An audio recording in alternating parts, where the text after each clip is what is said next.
Hello, my dear friends. Welcome to the East-West Show. Jack Chow is hosting the East-West Show for many years with lots of pride.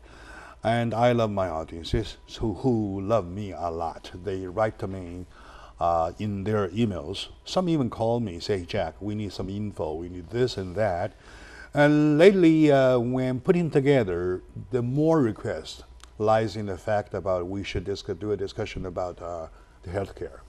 We have Obamacare hanging here for many, many years with loopholes showing there and here and there, yet we have a care. And now the Obamacare is supposed to be removed or overturned by Trump care. And the Trump care, Obamacare, care is all confused, all messed up. And all I can say is exactly like what the title of the show says, that we care about cares. We care for cares. For sure. And we don't care about who cares what. We want ourselves to be taken care of. So today, joining me in the discussion about Trump care versus Obamacare is my good friend, the molecular biologist, chemist, and Dr. Fu. Dr. Fu, welcome to the show. Thank you. It's good to be here every time. And every time you are here, I feel more relaxed because I can ask questions. We're hometown friends also from China. Of course. All from Dalian. I can ask questions that I reserve for you for some professional answer. Now, of course, this care thing is not your research, but related, right? So, in general, we have Obamacare, which has been undergoing for this many years, starting 2010, implemented 2013, and now on the 17th, we're talking about implemented for 3-4 years already. All of a sudden, we hear Trump care, Trump plan, so on and so forth. And the news keeps kind of squeezing it like you squeeze a toothpaste, a bit at a time. We never see the picture. Have you seen the picture? Have you a comparison about the two, please?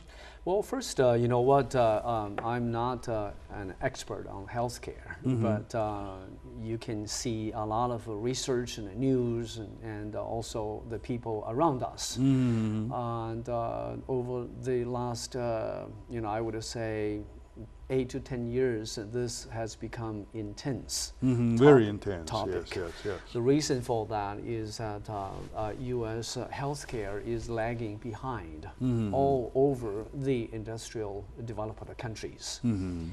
They spent the most, and yet their quality care in Commonwealth 11 countries, they're actually listed as lost. So that's a major problem to start. We spend the most. Yeah. We rank the last. And then the quality care rank the least. You have numbers? Correct. So I think UK and Swedish, those are ranking on the top somewhere. So what we see nowadays is more politicized than actually solving the problem. Okay. We all know that all the previous presidents, they all try to solve this problem. And, several years ago, it has become such an intense problem for business communities. Just to give you an example, many years ago, the Starbucks officials said that they spent more money on healthcare than buying the coffee bean. And then the General Motor, the officials also said, you know what, the healthcare becomes such a huge burden that they spend more money on their employees' healthcare than they spending on buying the steels for cars. So what does that mean? That's why more and more cars are made of plastic instead of steel. Have become such a burden on healthcare issue. So it has literally affect U.S. economy by choking a lot of U.S. companies. So many of other developed countries, they have some kind of care, whether they call it universal care or they call it common care. They have some kind of care so that the companies would not have to be the only one who is responsible for their employees' health care. However, before President Obama passed the Affordable Care Act, there was no common care. Everybody is buying their own, and also I would probably say many of them simply were unable to afford any kind of health care.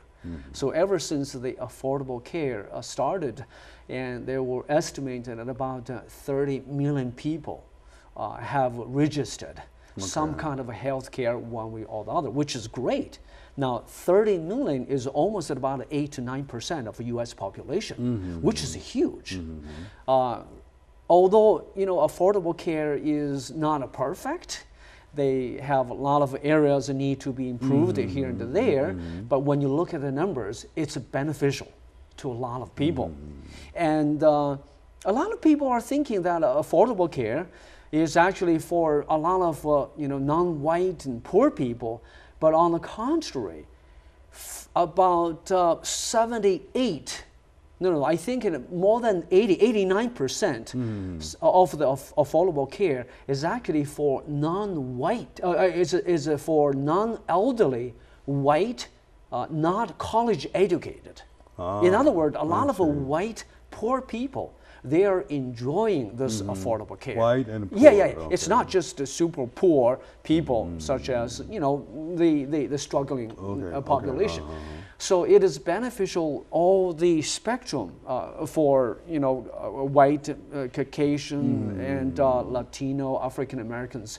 So it is absolutely a good thing. Although it has some issues, problems, that need to be improved. But overall, it is a great thing.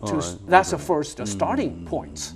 The first starting point. But nowadays, when you look at the news, the TV, and the new administration compared to what they're going to do with the Obamacare, affordable care, you basically hear the partisanship. You're hearing them politics. They're and actually you see them pointing fingers. Yeah, exactly. Instead of solving problems, they're pointing fingers. They're blaming the other party for this or for that. They're not solving the problems. Yes. I don't see that myself. They're not solving the problems. And I give you an example. See here, Trump has called for price transparency, naming that your price system is not transparent. And yet it says, under his plan, details of which have not yet been released. Well, you know what? It's kind of like, you look at this little paragraph, it's a joke already. Okay, when I accuse you of not being transparent, and then I want to show you something that indicates I'm transparent, right? So when I don't have anything to show you, the acquisition is kind of rocky, shaky. Well, as we said that at the very beginning, the whole pricing structure need to be worked on. We spend the most, and then we don't get a quality when care. We say we spend the most, is there a number of talking about how many dollars we spend? Yes. I mean, that's a very good question. U.S. Are spending about $3.2 trillion on healthcare. $3.2 trillion. We have a general GDP, a total GDP of 16 trillion. No, as GDP, general GDP is at about 17.8. 16 or 17 trillion. 18. I think in 2016 is about 18.56 trillion. Okay. So 3.2 is that's just a quarter. a quarter of your GDP. About 17-18% already. Now, just give you a perspective. No, more than that. How much we spend. Okay. So when you look at the nation's GDP, for those countries who have higher than $3.2 billion in the whole world, there's about 4 to 5 countries. That's it. Okay. So in other words, the U.S. spend so much money on healthcare every year that they actually, the amount of money they spend is more than almost most of the other countries' GDP. So and there's more than 5,700 hospitals in the U.S. So the infrastructure is there, but the care is not there. Yeah, we have enough hospitals, we have enough doctors, we have enough companies who carry the health care. But the care, the quality is not there. First, before the Affordable Care Act acted, not a lot of people are actually insured. Okay. All right. Thank you, Peter. Thank you for that very wonderful statement. That gives us an overall picture about how badly our system looks. So today with my friend, Dr. Peter Fu, we're sharing his thoughts on this healthcare issue as Trump care versus Obamacare. Let's take a very short moment now. When we come back, I did some calculation. I found out that I can share with you. So stay with us, please.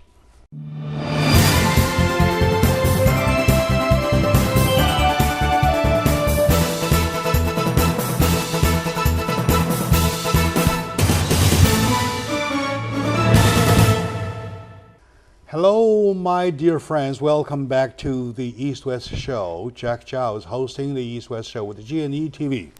As you can see on my vest, see the logo? All right, good. I decided to purposely do this because I want to use this footage to send it to Trump administration and say, hey, this is what we understand about your care or something. All right, good. Anyway. With me in the discussion about Trump care versus Obamacare is my good friend, Dr. Fu, a biochemist researcher, and he is a wonderful, his academic credit is very high. And even though he's quitting from that area, but he still tries to put his knowledge to the community, trying to help with the situation. Now he's brought here some numbers, that the numbers are saying that we, our country, spending $3.2 trillion on annual basis for healthcare. For healthcare. Yeah. Healthcare. Yeah. For a total national GDP of 17 trillion dollars. My calculation is just now, it takes 18.88%. Okay. Right, almost 19%. Okay. Of your total GDP, and yet we are ranking on the 11 developed nations is at the very bottom of the 11th. That's true. The Commonwealth countries, yeah. Commonwealth countries. Commonwealth countries. So my question is, it is very bothering. It is very bothering. If you were if you were spending the least money, okay, you don't want to blame anybody for being at the bottom of the rank, right? And if you spend same amount of money per capita, and yet you are at the very bottom, something is to be talked about. And on the contrary, you have a third category, is that you've spent the most of the money, yet you're at the very bottom. Something is steadily wrong. Am I right? Correct. You're right. When you look at per capita spending for all the 11 developed countries, you see the top ones per capita, they spend at about $4,000, $4,500 per year per person, while their care is actually ranked at the top. 1 or 2 or 3. When you look at the U.S. spending, they're just about $10,000 per capita. I think at about $9,900, just about 10,000. And yet, their care is ranking the last. Now, it is not that we did not spend money. It is not that we don't have enough hospital. It's just that the system, the whole system. Where did the money go? That's exactly. Where does the money go? Where did the money go? I give you an example, okay, Peter. I'm on the medical care system that the country, the system the country takes care of. I don't know, blue card or whatever card, I don't know, because of my age, whatever thing, right? Okay, I'm never seeing a doctor. When I do for some kind of ibuprofen, that's it. Okay. Right? Yeah. Okay. And every month I receive a bill of a summary about how much I spend that very month. And every month the number is more than 300. Right. And for something I've never done, I never realized, whatever, the charge just goes on with my name. In other words, they are borrowing my name to use the federal money, right? And where the money goes, that is my question. Well, you know what, that obviously the money did not go to actual care. We know that for sure. If the money actually goes to the real care, it should not be that expensive. It should not. Now, here's the philosophy of two different groups, for example. The current administration, and they said, you know what, we should not have the mandate. The healthcare should be on the market for competition, and people should have the access for their healthcare. Now that theory is correct. However, the point is that whether people can have the access. Let me give you an example. For example, if you want to buy a car, right? And you can have the access for all kind of cars, from a Maserati, from all kind of cars, but you're not necessarily be able to get that kind of a car, expensive car. All right, you're right. Now, for the healthcare, you know what? They have had what is called market competition for all these years, but they have not come up with a quality care that we wanted. Yeah, the reason that it is so politicized, as some of the CNN Don Lemon said, that, he said some of his friends said he likes Affordable Care Act, but he did not like the Obamacare. Okay. You know what I mean? Okay. They're politicized. The name is They're right. actually The same name thing. is right. The content is wrong. It's totally the wrong. same thing. Same thing. Affordable Care Act is Affordable Care. Later, they give a name they call it Obamacare. Now, they politicize if we take all we put all the elements together. Number one, we're spending the most money. We get the bottom ranking, right? And number two, on the individual bill, you take per capita, you're still talking about we are paying much double. more, almost double. Almost double. I'll give you an example. I'll give you an example. My wife just been immigrating in this country, right? I bought her a care, right? And the monthly premium is $274.86. Okay, and now I take her to a clinic for a regular checkup, for female checkup, stuff like that, right? Okay. They told me the one exam was $1,800 something, and I'm entitled of the whole thing until I paid the 18 off, and then they apply. Who the hell's get any problem that costs you $1,800? Well, you know what? So literally, it made not to work.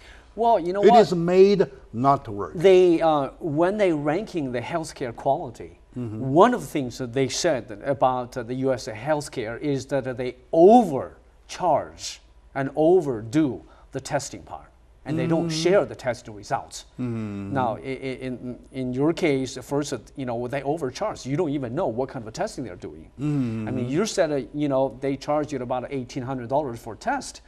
Guess what? I have a friend who spent 1 day in the hospital, and his bill is more than $110,000.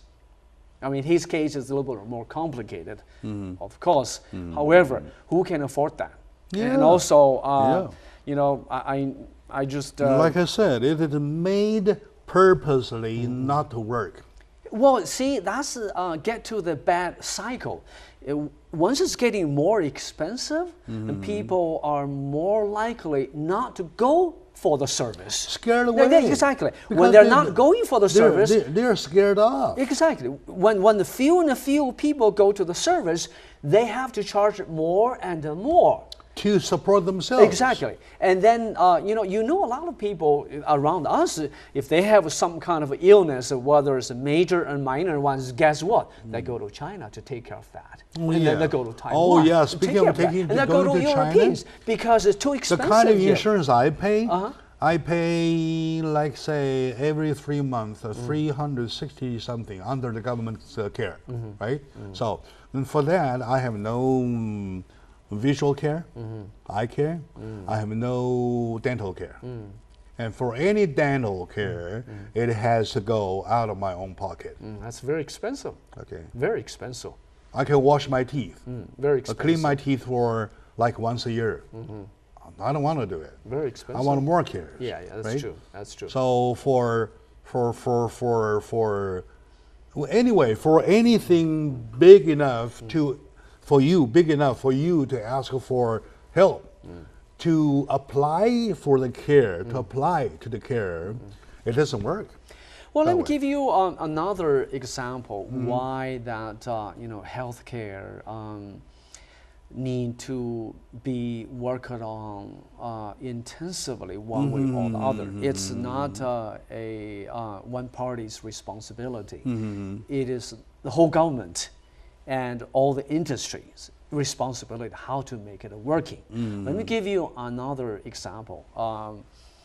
I know a friend who also know a couple who is business people, and they were buying insurance for about close to say I think $18,000 per year, which is very high for the insurance to buy insurance. Of course, yes. And then one day they decided to say this is too high. They just did not want to pay that high. So they called and terminated that, and they thought they were okay. And then about I think 2 weeks after, the husband said he felt a leg pain, and he went to hospital, and turned out to be a bone cancer in later stage. And then the moment he got into the hospital, in 32 days he passed away. But left the wife the bill more than $820,000. Wow. So you know what? That's again the situation. People are scared one way or the other. If you don't insure, then this will happen to you. It will bankrupt you. But if you do insure, and then the insurance when you so bankrupt, high, you bankrupt. exactly. Okay, you apply the bankruptcy payment protection. very Okay, high. I'm bankrupt. It is okay. Yeah. Still So that. this is why that I think a And it's government much better should than be, you pay like $18,000 per year. Well, yeah, even if you pay that, I think the premium will still be $100,000 or more. Considering what if you pay $800,000, and you still pay a lot of money. Of course, so the premium kills you. Yeah, you know what? And some people say, you know what? Insurance should not be a government job or in any way form. I disagree. I think a government should be involved in important issue like this. And those are the only few issues the government should be involved. One way or the other. The only areas we need a bigger government. Well, I would not say bigger government, but they should be involved. Of course. Consider the Australia. Let's take a short moment Canada now. When we come back, model, we'll continue. It looks that we're almost hitting the nails on the head. Okay, with me is my good friend Peter Fu, Dr. Peter Fu, and we're trying to shed light on this issue because in this country, whatever care you talk about, Trump care, Obama care, whatever care, or whatever Jack Joe care, whoever care. Until you find the real problem, you never have a care. All right, that's my prediction. Okay, please stay with us. We'll be right back.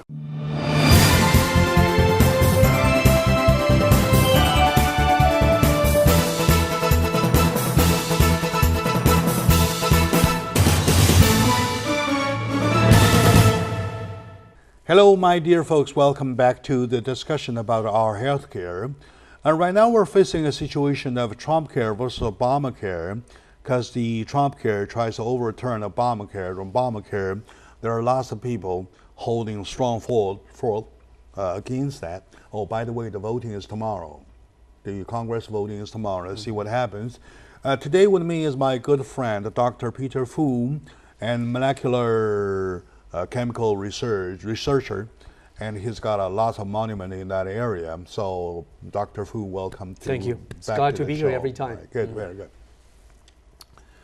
After laying all the cards, we find out our problem are not in the care themselves.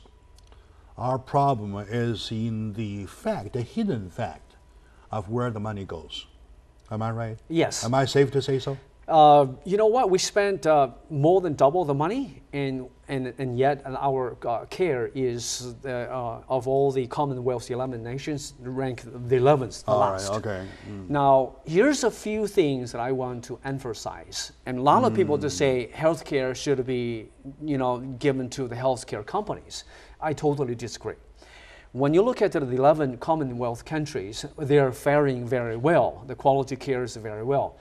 All of the top 10, let's say the U.S. is the 11th, right? They have some kind of a universal care one way or the other. They're not necessarily 100% but supported by government. But some kind of initiative supported, coordinated by government.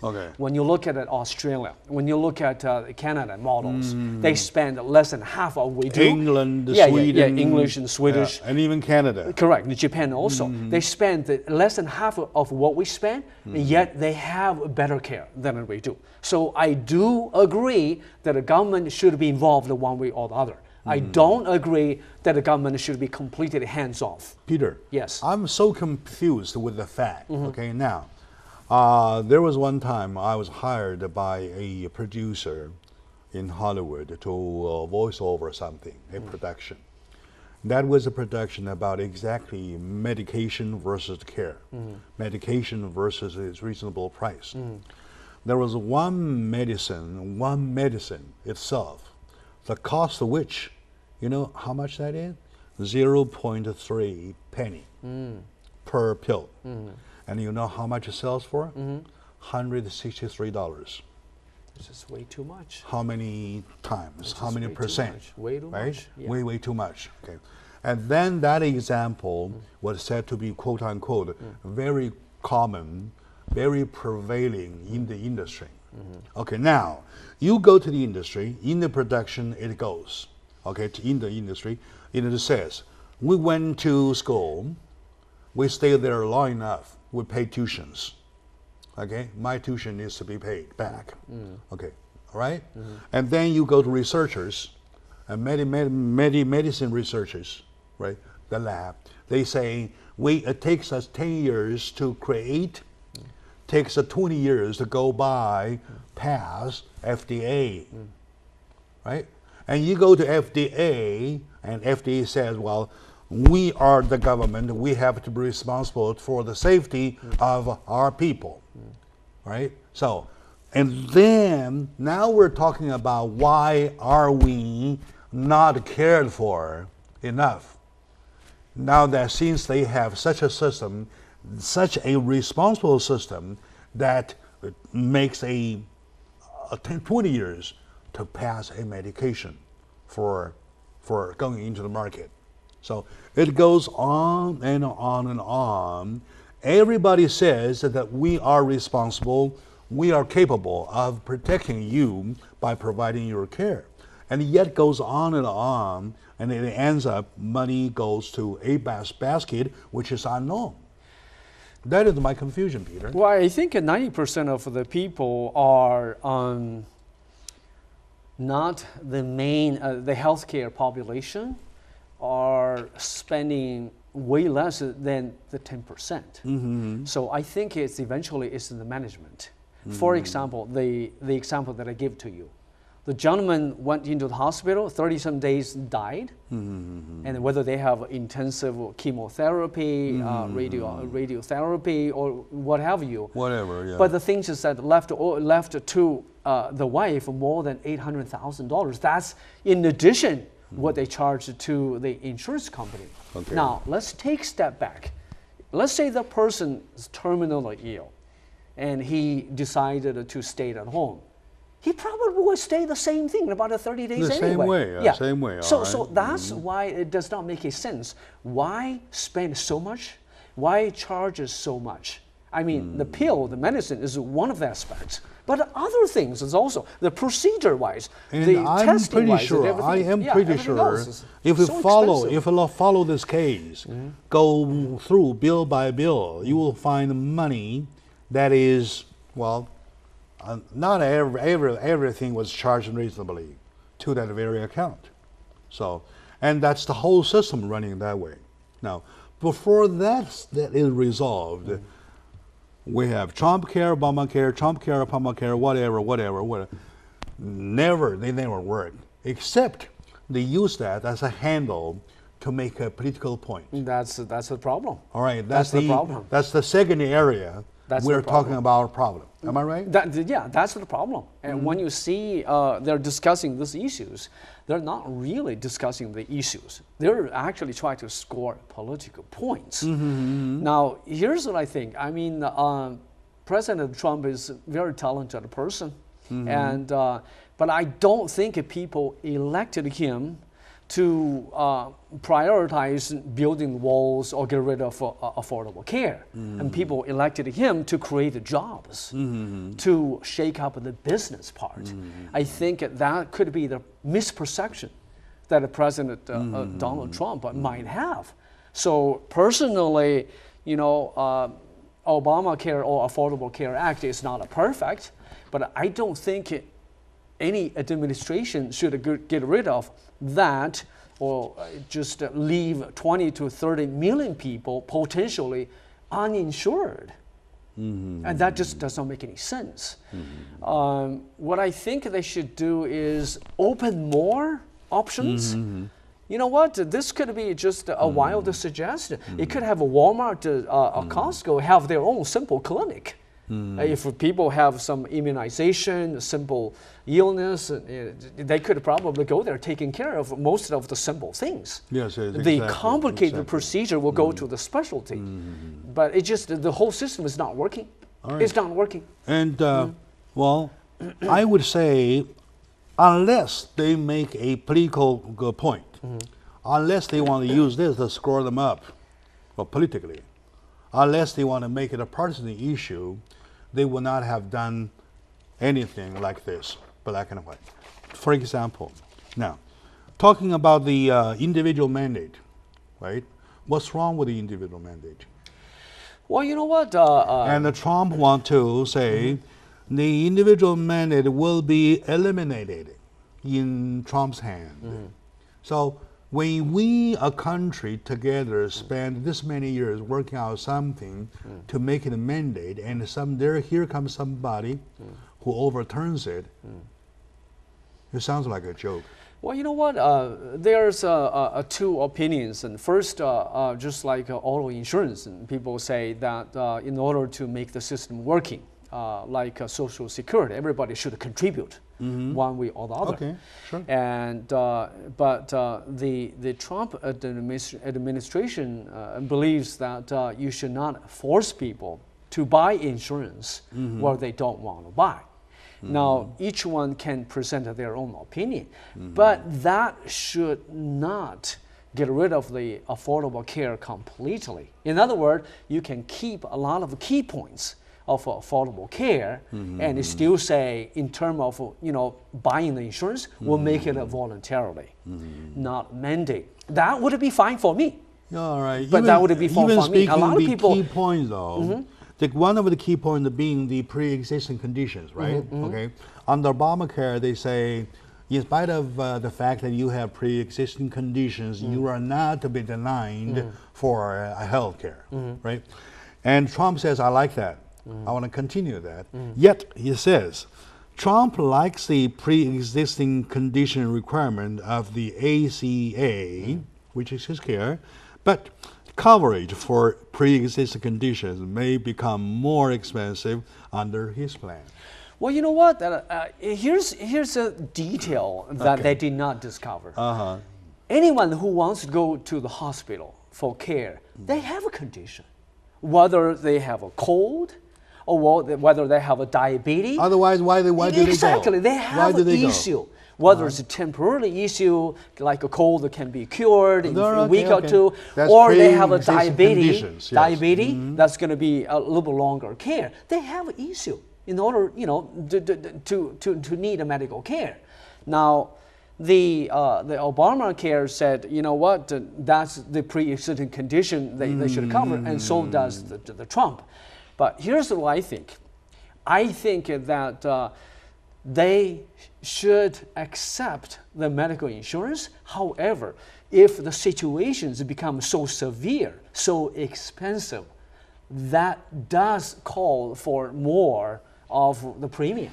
For example, if someone say, Jack, your heart is good, but I'm going to change your heart, but that's going to cost $1 million. That will extend your life for another 20 years. You want to do it, but you cannot afford it.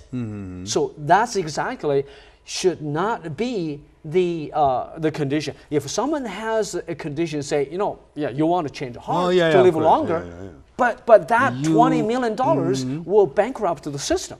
So I think if both parties score their points, they should insure people, but if something is cost way more than the system can afford, they should pay more premium for that. They both are not much ado about nothing. Right? Yeah, I think they have similarities there. They are after something. Yeah. For example, I'll give you another example. Even though the individual mandate, President Trump says that I like it, I won't take it, but with that said as a fact, under his plan though, if you walk out of the system of no care, say I don't want insurance, and come back, let's say 3-4 months later, right? And they charge you 30% high, the premium, 30% higher. So does that indicate he accept to liberate the individual mandate? No. Well, they want the people to stay insured. Oh, right. Okay, that's. But they don't say we let you walk out, but it costs you to come back. Yeah, they will charge more. Right. Does that mean that I really want you to walk out? I want to stay. I want you to stay. I want the mandate. The thing is that the current, say, about 30 million that actually joined the healthcare just because of the Affordable Care Act. We should encourage these people to continue to stay. Now, if you abolish that system, these 30 million people may not continue their That's coverage a very anymore. point. That's a very point. I have a friend. That's a very point. Who did not have insurance, but because of the Affordable Care, who bought insurance and also bought her daughter insurance, and yet they are very healthy and they did not go to hospital. But if this Affordable Care is abolished, maybe in 2 to 3 years, they may say, you know what? I don't want to buy insurance for me and for my children anymore. And that would be bad. If they don't buy, the system bankrupts. Exactly. All right? Exactly. Okay, now, the thing is that they are waving a flag saying that, okay, let's liberate the individual mandate. And on the other hand, you walk out, okay, I'm going to charge you more when you come back. So it is look like a buffoon to me. All right? Look like a joke to me. So that doesn't work, doesn't apply. Well, you know what? Affordable care is not perfect. Mandate, individual mandate, whether it's there or not, is only one issue. The things is that, as we discussed at the very beginning, the whole system is not working very well. I think the U.S. government should look at the other 10 Commonwealth nations, learn from them. Okay, whether it's the UK, Australia, Canada, see what we can learn from them. There's something not working for the healthcare in this country, period. It's not only the Affordable Care Act, stay or go. It's not the mandate stay or go. The whole system is not working. What I think Bernie Sanders said is correct. Something's not working. We as a nation, two parties should work together, come up with the solutions. Yes, that is my point. Fix the problem. That's my point. Rather than politically point fingers to each other. That is my point. That's the problem of this, administration. They're pointing fingers. Exactly. If you were talking about some other issue, for example, you're putting up a building. You want to decide if the front door should be facing north or south. I don't even care. It's not even an issue to me. Now, it is issue about us, about every individual, every Americans, and better be careful. All right, I would think this whole thing, even though this complicated, it is so simple that I can't even describe it in one sentence. I want everybody pay a certain amount of dollars according to his income and get covered from head to toe. I believe the $3.2 trillion will be enough to take care of 300 million people. Well, you know what? The government actually, they have all the data. They have how much they spend, how many carriers they got, and how many hospitals nationwide. They have all the numbers.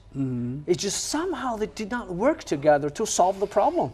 And look at the other nations; they've been It there is for so many years, and that system it is is working the for all the interest group. countries. It is the interest group. They are so consolidated. They are so much in solidarity. And they influencing the policy. They are not only influencing policy, they reject anybody to get involved. Very likely. For example, if the Congress decided, let's hire somebody, some technology, apply some technology into the system, make U.S. system better, they will say, no, no, no. It's our business. So, my dear audience, today with my good friend, Dr. Fu, we are doing some interesting discussion.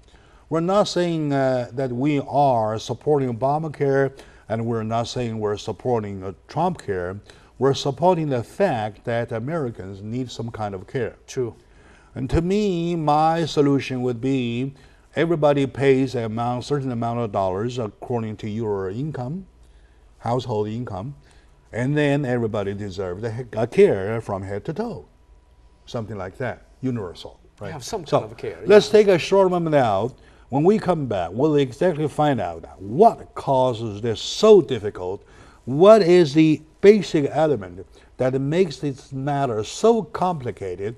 Even the smartest guy fights the smartest guy. Well, like Trump fights President Obama, well, they're trying still of no solution at all at this moment. So stay with us, please.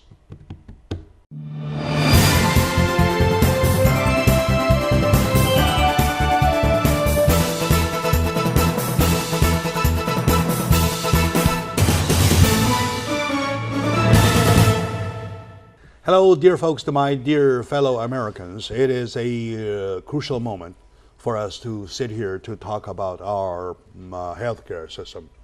Regardless of Obamacare, regardless of Trump care, we're talking about the care thing, right? That's why the title of the show is that we care for cares, right? So whatever care you give us, as long as I'm covered, I'm okay, right? The care doesn't have to have a name, doesn't have to have a brand, doesn't have to have a party, doesn't have to be of any political stand. It's a care, just a care. One tablet, just one tablet that cures me, right? Joining me is my good friend, Dr. Fu, and he's a researcher, molecular bioculture, biochemical researcher for a long time. I understand that you that time emphasize on the research of the gene bond? Oh, the Alzheimer's disease genes. You know, yeah. The Alzheimer's disease gene bonds, right? That kind of thing. Anyway, speaking of Alzheimer's, there are lots of medicine that cost a lot, like over $100 per pill, that kind of thing. Now, when we put all the chips together on the table, though, we find out everybody has an excuse. Am I right? Everybody has a say about what they are doing is legit. And yet we don't see a care, even working. So among the 11 developed nations, so we are ranking as a very, very, very bottom. 11. The 11. Yeah. The 11. And yet we spend 3.2 trillion when that amount is, 3.2 trillion could be the total GDP for several countries. That's exactly. Among the 11. Yeah, only 4 to 5 nations, the whole world, they have a GDP more than 3.2. Only 4 to 5 nations in the whole world. In other words, exactly. we spend almost some nations most of the GDP. Some nations most of GDP. Yeah, surpass most of the nations. Surpass. Surpass most. Only of the 4 nations. of them. Only right? 4 to 5 of them. Okay, we spend any country as a nation's GDP for healthcare on our healthcare, exactly. and yet we're ranking the very bottom. That is an unacceptable joke. I think that the government, they have the funny numbers. At all. So this has become ridiculous. They need a major overhaul work. And first, the cost is too high, and you may ask, why the cost is so high? Why? You know what? You mentioned that some of the pills get to the hospital. I gave an example. They probably charge them more than 100 times. That's going to be one of them. And also the insurance. You know, the Americans become a nation of suing each other. So, and then the insurance company to say, you know what, in order to insure doctors, hospitals, I need millions and millions of insurance money from them. Now, not need to be fixed also. So people should not, you know, put suing each other as one of the main income from my point of view. And unfortunately, this nation suing each other has become a lot of major points to destroy individual and the companies. In the example I gave you, for 0.3 penny, and sells for $163, you know how many times of a profit? 5,400 and 333 times. Wow. That's just way too much. At, you know, 5,433 times. That will result in more people will not get care. Okay?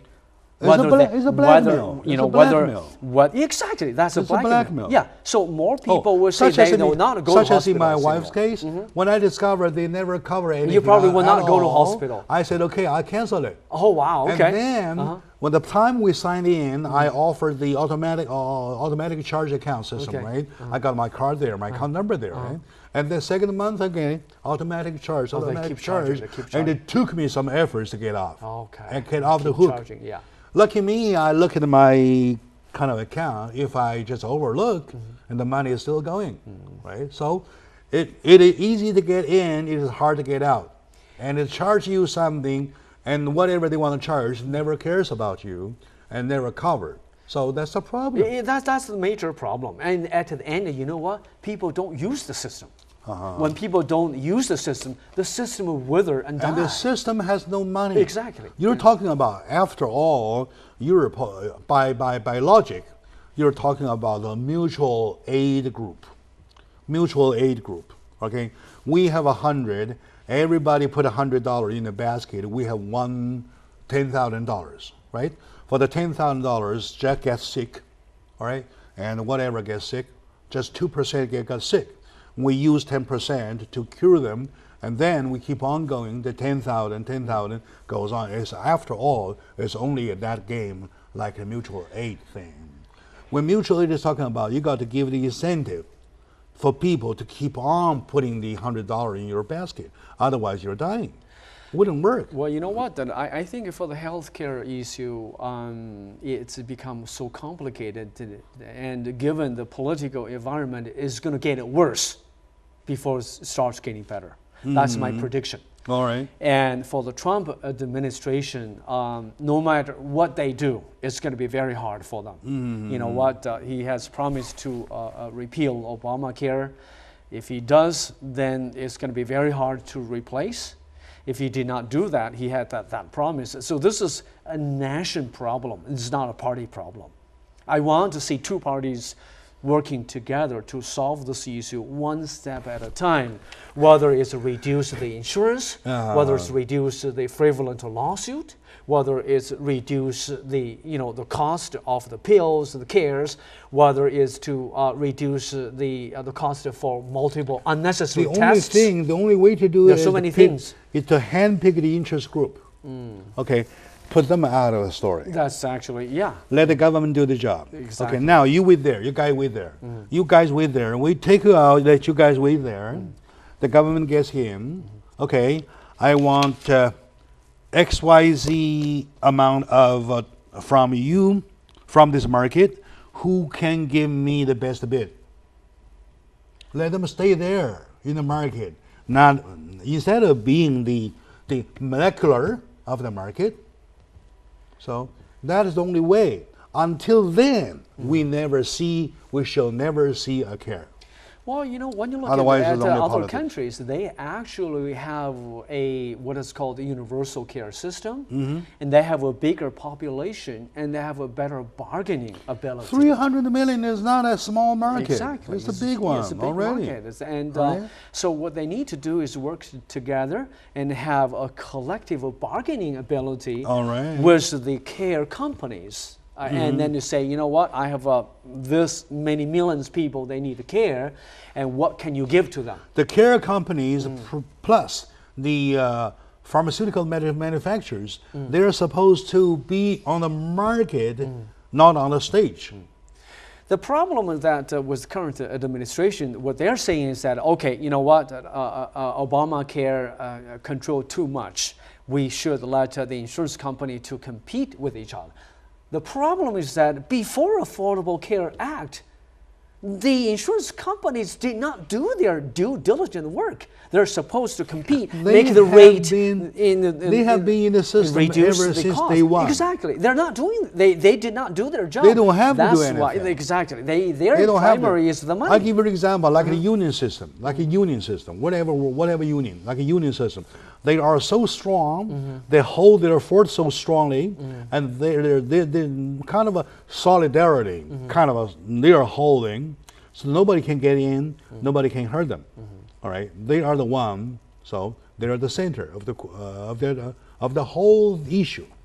So until you move them out, there is no care. That's a good point. Care. That's actually a very good Another interesting point is that in 2018, you're talking about midterm elections.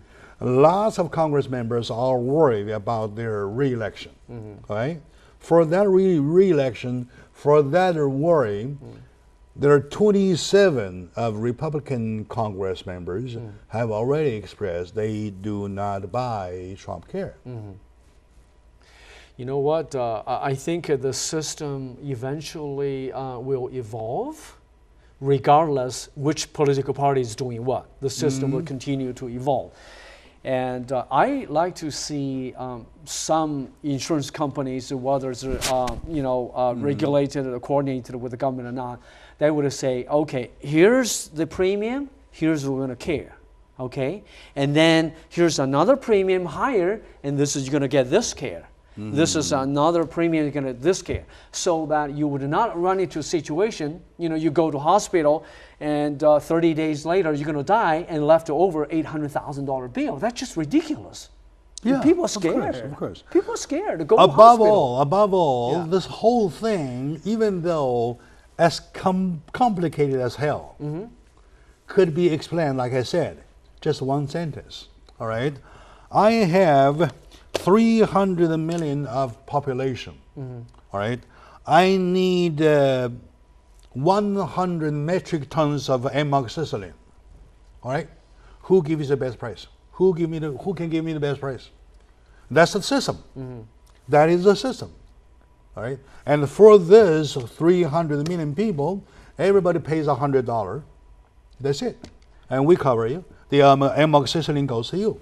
That is so simple. This should be the system. Well, I think the base of Affordable Care Act is, although it's not perfect, but it's a good starting point. Yeah, at least I like the word. Yeah, good starting affordable. Point. Yeah, affordable, exactly. Because, that helps 20 to 30 million people get insured.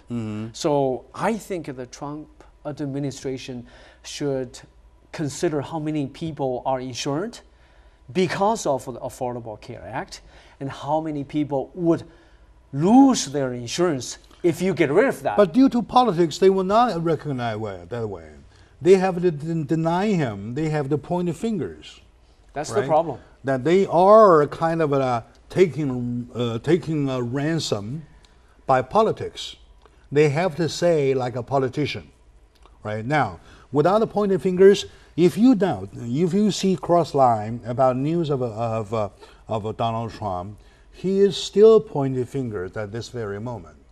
The other day at my show, I said, "Come on, my dear President Trump, you are President of the United States already, right? Regardless of what you're saying, you are the one. Okay? You don't have to point the finger again. Come on, do something. We need to bend over, actually get hands on the job."